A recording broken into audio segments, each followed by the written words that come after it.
Welcome to the Caribbean paradise of St. Martin, where every moment is an adventure waiting to unfold. From thrilling plane landings to serene beach escapades, this island has something for everyone.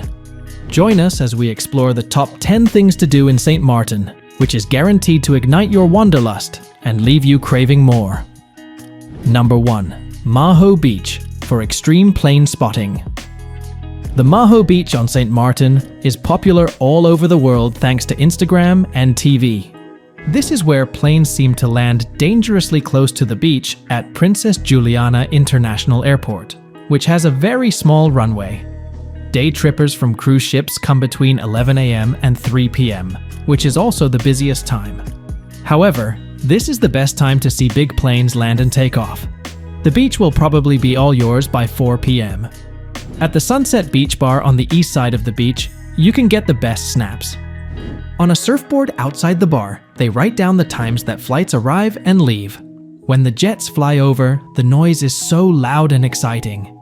Wait for big planes like KLM, Air France, or American. That's when you can stand out the most. Number 2. Philipsburg. Philipsburg is the Dutch city of St. Martin and is full of life. That's where the island's cruise port is, and a lot of people come to shop duty-free, just steps from their ships. It can get pretty busy at times. Front Street and Back Street, which are both made of cobblestones, can be reached from narrow alleyways. Front Street is lined with palm trees and many high-end jewelry stores. Shop assistants stand outside of these stores, attempting to lure you inside. There are also many restaurants and gift shops. That's pretty much all Philipsburg has to offer. One would think it would be more ancient, but it's really designed for people who come from cruise ships. To try some of the guava berry booze made on the island from rum, sugarcane, and guava berries that grow there, go to the Guava Berry Emporium.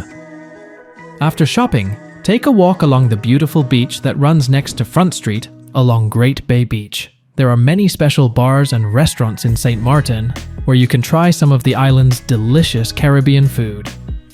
Number 3. Bell's Lookout Point at Coal Bay Hill. Drive to Bell's Lookout Point at Coal Bay Hill for a wide view of St. Martin. You can park in the designated spot and take a 10-minute break to enjoy the view of the Dutch side. The figure of William Henry Bell II, who owned land in the area, is remembered by the name of the Lookout Point. You can climb the steep road made of rocks to the top of Harold Jack Hill, where there is a flagpole with a better view of the Simpson Bay Lagoon and the islands nearby. Number 4. Emilio's Restaurant. Many people think that Emilio's is the best place on St. Martin. Fine dining will be served in a historic sugar farm from the 18th century that has a calm atmosphere. The food was delicious, and the staff and owner were very nice. They serve traditional Caribbean dishes. They have a tasting plate that you can order with or without a drink. Both the shrimp risotto and the pecan-crusted sea scallops are very tasty. The drinks are also great. You should try out the Guava Berry Smash, which is a boozy Caribbean drink made with guava berry rum, spiced rum, basil, and a spicy liqueur. Emilio's is a beautiful place to have a special dinner. Number 5. Marigot, the French capital. In Marigot, the main city of Saint Martin, you can feel like you're in France. The town of Marigot is famous for its lively artisan market, busy bistros, and bright colonial and Creole-style homes. Rue de la République has the best preserved buildings. You can see traditional homes with stone and mortar floors and wooden upper floors, with staircases and gingerbread friezes that were made by hand. Le West Indies, the most upscale shopping mall in St. Martin, is also on this street. It has 3 floors of high-end stores and restaurants. Don't miss the chance to see Marigot's lively outdoor market by the water.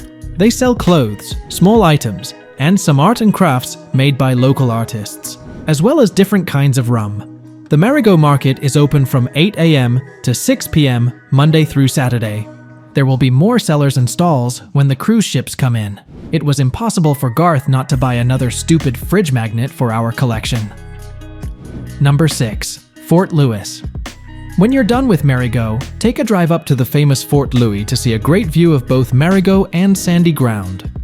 The French built Fort Louis in 1767 to protect the rum, sugarcane, salt, and coffee that the island of Marigot produced. An old gun and some ruins are all that's left. Check out the iguanas who like to pose for pictures. We saw a few of them hiding in the shade of a plant to get out of the sun. It doesn't take long to walk up the 100 steep steps from the small parking lot to the castle. Number 7. Grand Case. Some parts of Grand Case are still damaged from Hurricane Irma, so it might not be the most beautiful place on St. Martin. But you should like it, and so do the locals who love coming here and the tourists. The town isn't built up for tourists like Orient Bay and other island spots. There is a real Caribbean vibe to the place, and you'll like seeing locals go by, as well as kids jumping off the pier right outside the Lolo bars. The 1 Mile beach is beautiful, has golden sand, and is mostly empty. The turquoise water is very clear and great for swimming and diving over the rocks. There are many places to eat, including bars and restaurants with views of the ocean. You shouldn't miss the chance to try one of the 4 Lolo bars. Even though these bars are simple, they serve real tasty Caribbean-style street food that is an important part of St. Martin culture. It is important to note that Grand Case residents love going to Lolo shacks at night. People who come by car can park for free near the Lolo bars, beach, and restaurants, which is very handy. Number 8. Plum Bay. Want to find a beautiful beach in St. Martin that is out of the way? Plum Bay is the place to go. This beach is peaceful and beautiful because it is in a high-end residential gated neighborhood. You can go to this beach too, even though it looks private. Everything on the island is public. Just let the guard at the gate know that you are going to Plum Bay. If you go barefoot, watch out for sea urchins with sharp spines in the sand. Unlike other beaches on the island, Plum Bay has a rough entrance to the water, so you might want to wear jelly shoes though. Plum Bay has a wild and empty atmosphere. The best time to go is at 8 a.m. because it will be cooler and you can walk on the grass before it gets too hot. The best thing. It's likely that the beach will be all yours. Don't miss the chance to see Le Chateau de Palmiers, Donald Trump's £15 million Caribbean home right on the beach.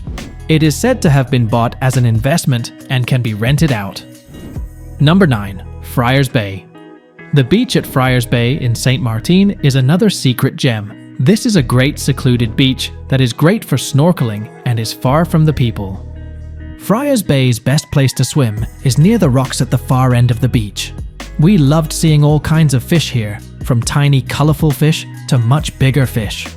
A few beach bars are also there, and you can rent sun chairs and umbrellas. Number 10. Pinel Island. The Pinel Island boat is the best way to get there. The Pinel Island boat leaves from Baie de Cul-de-Sac, where there is a big free parking lot. It's very simple to get there. The short boat ride back is at 5 p.m, and the last one leaves. Getting to St. Martin's best beach, there's a clean shoreline with fine white sand.